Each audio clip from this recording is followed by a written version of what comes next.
निवासन जी, मुझे बड़ा ताज्जुब होता है कि आप जानवरों का इस्तेमाल करते हैं। दरअसल जानवरों से बेहतर ये काम कोई नहीं कर सकता, इसीलिए हम उन्हें काम पे लगाते हैं। वो कैसे? देखिए, गाय के बारे में तो हम सब जानते हैं, गाय दूध देती है। पर 4-5 बछड़े पैदा करने के बाद जब गाय दूध देना बंद कर देती है तो लोग समझते हैं कि गाय बेकार हो गई है। इसी तरह लोग कचरे को भी बेकार समझते हैं, पर माइनस और माइनस के मिलने पर ही प्लस बनता है। बस इन दोनों चीजों को साथ में जोड़ने की जरूरत है। इसलिए हम सब्जी मार्केट से हर 4 घंटे में बचा हुआ माल उठाते हैं। कुदरत ने हर चीज के लिए वक्त दिया है। अगर उस वक्त के अंदर आप सही इस्तेमाल कर ले तो वो चीज बेकार नहीं रहती, उसमें से कुछ काम की चीज निकलती है। इसलिए हम अपने प्रोजेक्ट में गाय को अपॉइंट करते हैं। हर 35 किलो छिलकों के लिए एक गाय। उनका काम है इन सब्जियों के ताजे छिलकों को खाना, गोबर देना और फिर शेड में आराम करना, रिटायर्ड जिंदगी जीना।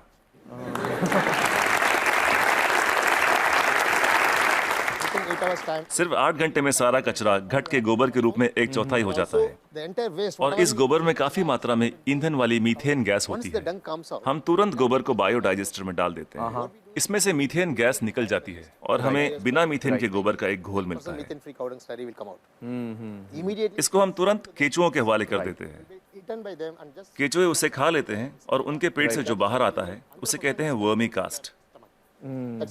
ये दुनिया की सबसे बेहतरीन खाद होती है। दुनिया की सबसे बेहतरीन खाद। इसे ब्लैक गोल्ड या काला सोना भी कहा जाता है। खेती के लिए बहुत अच्छा है। अगर बैक्टीरिया वाले तरीके से खाद बनाएं तो इसमें 45 दिन लग जाते हैं। और यहाँ देखिए, सोमवार की सुबह 6 बजे माँ सब्जियां काटती है, 9 बजे गाड़ी आकर उसका बचा हुआ हिस्सा ले जाती है, 10:30 बजे हम वो गाय को दे देते हैं, शाम 6 बजे तक गोबर निकल आता है। बायोडाइजेस्टर में गोबर से मीथेन निकाल ली जाती है और उसका घोल बचता है। उसे केचुए खा लेते हैं और तीसरे दिन सुबह तक, यानी 72 घंटों से भी कम समय में ब्लैक गोल्ड मिल जाता है। खाद बनाने का ये दुनिया का सबसे तेज तरीका है। कोई मशीनें काम नहीं कर पाएगी, वो भी बिजली का इस्तेमाल किए बिना। देखिए, आपके पास जो मोबाइल फोन है, चार्ज न करो तो बेकार है, टेक्नोलॉजी फेल हो जाती है। लेकिन गाय जो भी खाती है उससे एनर्जी बनाकर हमें देती है और गाय को रोज चार्ज भी नहीं करना पड़ता। और दूसरे जानवरों का इस्तेमाल कैसे होता है? मसलन मुर्गियां क्या करती हैं? जो सड़ी गली चीजें गाय को नहीं दे सकते उसे हम सीधा कॉम्पोस्ट पिट में डाल देते हैं, पर वहाँ उसमें मैगेट्स पैदा हो जाते हैं। मैगेट्स मतलब वो छोटे छोटे कीड़े? छोटे कीड़े। ये कीड़े मुर्गियों को बहुत पसंद हैं, चुन चुन के खा लेती हैं और बदले में अगले दिन सुबह बेहतरीन अंडे देती हैं। जो लोग कीड़ों को देखकर मुंह बनाते हैं वो अगली सुबह उन अंडों से बने ऑमलेट को बड़े मजे लेकर खाते हैं।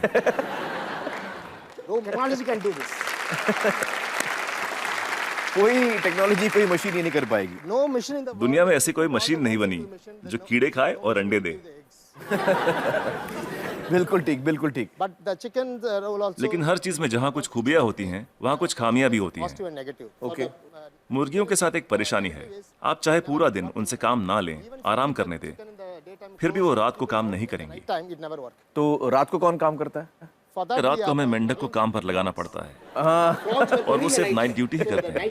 कुदरत का करिश्मा है, एक दूसरे की कमी को पूरा कर देते हैं। ना तनख्वाह मांगते हैं, ना बोनस, ना यूनियन बनाते हैं, ना हड़ताल करते हैं, बस अपने अपने काम में लगे रहते हैं। सही है, सही है। तो मुझे बताइए कि ये बतखें क्या करती हैं? बतख का पसंदीदा खाना है मछलियाँ। अब मछली बाजार का कचरा म्युनिसिपैलिटी के लिए सरदर्द होता है, पर वही मछलियाँ बतख के लिए दावत हैं। तो अगर आप हर 3 घंटे में मछली बाजार का कचरा उठा के बतखों को दे दे तो ये तुरंत हजम कर लेंगी। 15-20 मिनट में सब कुछ सफाचट, और कचरा अगले दिन बतखों के खूबसूरत अंडों में तब्दील हो जाएगा।